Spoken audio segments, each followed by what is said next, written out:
আমের দিন চলে এসেছে আর আম দিয়ে কেক বানিয়ে খাওয়া হবে না তা কি করে হয় বলেন। আম দিয়ে বানিয়ে ফেললাম খুবই মজাদার তুলতুলে নরম পাউন্ড কেক। এই কেকটা খেতে যে এত মজা, সেজন্য আমি একদম গাছের পাকা আম নিয়ে নিয়েছি। আমগুলোকে আমি খুব সুন্দর করে ধুয়ে এরকম কেটে খোসা ছাড়িয়ে নিচ্ছি। 1 পাউন্ড কেকের জন্য এখানে আমি 2টা আমের রস নিয়ে নিয়েছি।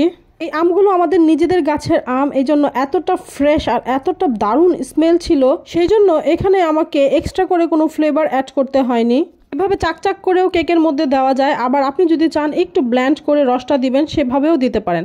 আমি ব্ল্যান্ড করেই দিয়েছি। আর আমি এই কেকের ছবিটা দেওয়ার পর আপনারা সবাই খুব বেশি পছন্দ করেছেন, রেসিপি চেয়েছেন, সেজন্য আমি রেসিপিটা যত তাড়াতাড়ি সম্ভব দিয়ে দিলাম। এখন চলে যাব আমি আমার মেইন রেসিপিতে। সেজন্য আমি 2টা ডিম নিয়ে নিয়েছি। ডিমগুলোকে অবশ্যই নর্মাল টেম্পারেচারে হইতে হবে। তারপর আমি নিয়ে নিয়েছি আধা কাপ চিনি।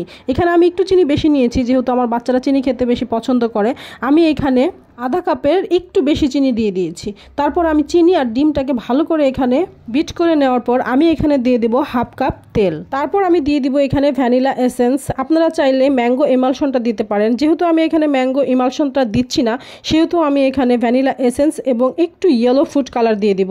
ম্যাঙ্গো এমালশনটা কিন্তু কালার এবং ফ্লেভারের জন্য দেওয়া হয়। যেহেতু এখানে আমার আমের অনেক সুন্দর ফ্লেভার আছে, নিজেদের গাছের আম এতটাই ফ্লেভার, সেহেতু আমার ম্যাঙ্গো ফ্লেভারের এখানে কোনো দরকার নেই। সেজন্য আমি ভ্যানিলা এসেন্স এবং ইয়েলো ফুড কালারটা দিয়েই কেকটা বানিয়ে নিব। সবগুলো উপকরণ দিয়ে আমি কিছুক্ষণ বিট করে নিব। এই যে আমার কনসিস্টেন্সিটা এরকম হবে। তারপর চলে যাব আমি আমার শুকনো উপকরণে। এখানে আমি 2/3 কাপ ময়দা দিয়ে দিব, মানে 1/3 কাপ 2 বার করে এখানে আমি ময়দা দিয়ে দিব।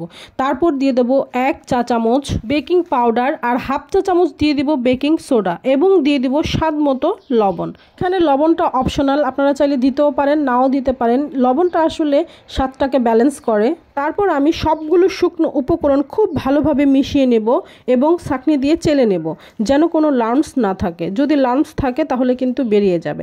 তারপর আমি আমার যে ম্যাঙ্গো রসটা ছিল এভাবে এটাকে সেকে নেব, শুধু রসটা নেব আর আমের আঁশগুলো আমি ফেলে দেব। আপনারা চাইলে যদি টুকরো টুকরো করে আস্তে আস্তেও দিতে পারেন, তখন আর এই চাটনির ছাকাছাকির ঝামেলাটা আর কি থাকে না। এই আমের জুসটা কিন্তু যখন আমি তেল দিয়েছিলাম ডিমের মেরাঙের সাথে তখন দিয়ে দিলেও হয়, আবার যদি চান আপনি যে শুকনো উপকরণের সময় একসাথে মিক্সড করবেন তখনও দিতে পারেন। আমি শুকনো উপকরণের সময় একসাথে এটাকে মিক্সড করে দিব, সেজন্য রেখে দিয়েছি।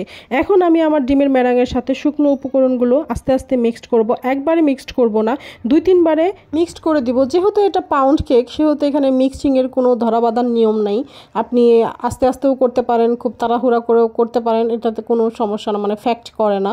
এখানে কিন্তু আমার হাফ কাপ আমের জুস হয়েছে। সেই জুসগুলো আমি অল্প অল্প করে শুকনো উপকরণের সাথে ডিমের মেরাঙের সাথে একবারেই মিক্সড করে দিব। একবার দিব না, 2-3 বারে মিক্সড করব আলতো হাতে। মিক্সড করতে করতেই আমার জিহ্বায় পানি চলে আসতেছিল। এত সুন্দর ফ্লেভার আর এত সুন্দর কালার আসছে, দেখতেই আমার খুব ভালো লাগতেছিল। আমার এই রেসিপিটা ফলো করলে কিন্তু আপনারা খুব সহজেই বাসায় এই পাউন্ড কেকটা বানিয়ে বাচ্চাদেরকে দিতে পারবেন।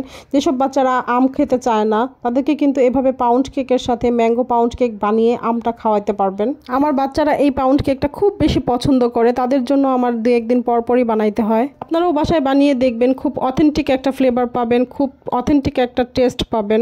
যাই হোক, আমি কিন্তু 2-3 বারে আমার এই শুকনো উপকরণগুলো ডিমের মেরাঙের সাথে মিক্সড করে নিয়েছি এবং তার ফাঁকে ফাঁকেও কিন্তু আমি ম্যাঙ্গো জুসটা দিয়ে দিয়েছি। অনেকেই পাউন্ড কেকের মধ্যে কর্নফ্লাওয়ার ইউজ করে, আমি আসলে কর্নফ্লাওয়ার ইউজ করি না, আমি বেকিং পাউডার বেকিং সোডাই ইউজ করি। আমার এই দুটাতে খুব ভালো হয় কেকটা। আপনারা কেকের মধ্যে কর্নফ্লাওয়ার ইউজ করেন, কমেন্টে জানিয়ে যাবেন। এই তো আমার কেকের ব্যাটার একদম কমপ্লিট, এইরকম একটা কনসিস্টেন্সি আসবে। এখন আমি এটা চুলায় বেক করে নেব। আমি প্রথমে একটা ফ্রাই প্যান চুলার মধ্যে বসিয়ে 10 মিনিটের জন্য প্রিহিট করে নিয়েছিলাম।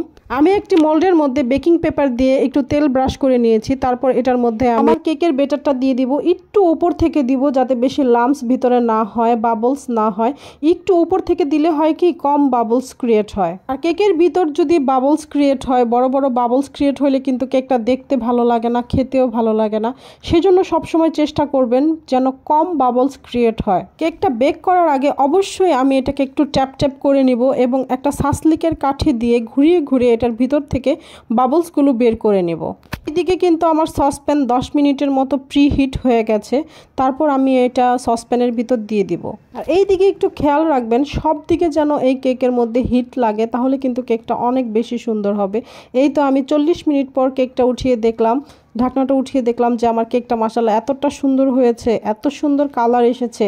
আমি কিন্তু ঢাকনাটা মাঝখানে একবারও তুলিনি, সেই জন্য আমার কেকটার এত সুন্দর কালার এসেছে। সব সময় চেষ্টা করবেন কেকটা যেন বারবার খুলে না দেখা হয়, একবারেই খুলে যেন হয়ে যায়। একদম ঘড়ি ধরে টাইম দিয়ে তারপর কেকটা বেক করবেন, যেন বারবার খুলে দেখতে না হয়। এই যে দেখেন আমার ম্যাঙ্গো পাউন্ড কেক মাশাআল্লাহ এতটা সফট আর এতটা সুন্দর হয়েছে, দেখেই মনে হচ্ছিল যে কতটা ইয়াম্মি। আমি আমার ভিডিওর জন্য এই গরম গরম কেকটাই কিন্তু স্লাইস করতেছি, আমি হাত দিয়ে ধরতে পারতেছিলাম না, তারপরেও ভিডিও করার জন্য স্লাইস করে নিলাম। এই যে দেখেন মাশাআল্লাহ কতটা সফট হয়েছে। আর এটা আমি বানানোর পরপরই আমার পুরোটা কেক খাওয়া শেষ, বাসার সবাই খুব মজা করে খেয়েছে। আর আপনাদের কাছে আমার এই ভিডিওটা কেমন লেগেছে কমেন্ট করে জানাতে ভুলবেন না।